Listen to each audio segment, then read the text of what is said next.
যুক্তরাষ্ট্র ও ইরানের মধ্যে চলমান যুদ্ধবিরতি চুক্তি চরম উত্তেজনার মুখে পড়েছে। গত সপ্তাহে আমেরিকার একটি ড্রোন ভূপাতিত করার পর ইরান জুড়ে মার্কিন সামরিক বাহিনী বিমান হামলা চালিয়েছে। মার্কিন সেন্ট্রাল কমান্ড জানিয়েছে তারা গেরুক শহর এবং কেশম দ্বীপে ইরানের রাডার, বিমান প্রতিরক্ষা ব্যবস্থা ও ড্রোন হামলা সাইটগুলো লক্ষ্য করে এই হামলা চালায়।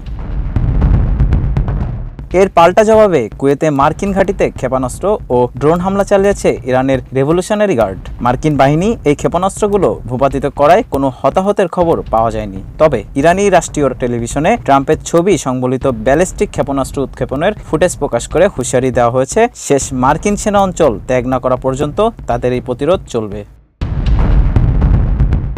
এই পারস্পরিক হামলার ফলে ওয়াশিংটন ও তেহরানের মধ্যে চলমান যুদ্ধবিরতি বাড়ানোর কূটনৈতিক আলোচনা মারাত্মকভাবে ব্যাহত হওয়ার ঝুঁকিতে পড়েছে। একই সাথে ইসরায়েল ও লেবাননের হিজবুল্লাহর মধ্যে তুমুল সংঘর্ষ মধ্যপ্রাচ্যের পরিস্থিতিকে আরও জটিল করে তুলেছে। মার্কিন প্রেসিডেন্ট ডোনাল্ড ট্রাম্প হিজবুল্লাহর সাথে উত্তেজনা হ্রাসের দাবি করলেও লেবানন থেকে ইসরায়েলে রকেট হামলা অব্যাহত রয়েছে। এদিকে হরমুজ প্রণালীতে ইরানের কঠোর অবরোধের কারণে বিশ্ববাজারে জ্বালানি সরবরাহ বিঘ্নিত হচ্ছে এবং তেলের দাম হু হু করে বাড়ছে।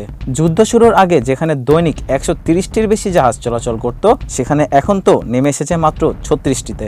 বৈশ্বিক সার সরবরাহের 30% এই অঞ্চল থেকে আসায় বিশ্বজুড়ে খাদ্য সংকটের আশঙ্কা দেখা দিয়েছে। ট্রাম্প প্রশাসন এখনও চুক্তি নবায়নের বিষয়ে চূড়ান্ত সিদ্ধান্ত নিতে পারেনি, ফলে পুরো মধ্যপ্রাচ্যে এখন এক চরম অনিশ্চয়তার মধ্যে যাচ্ছে।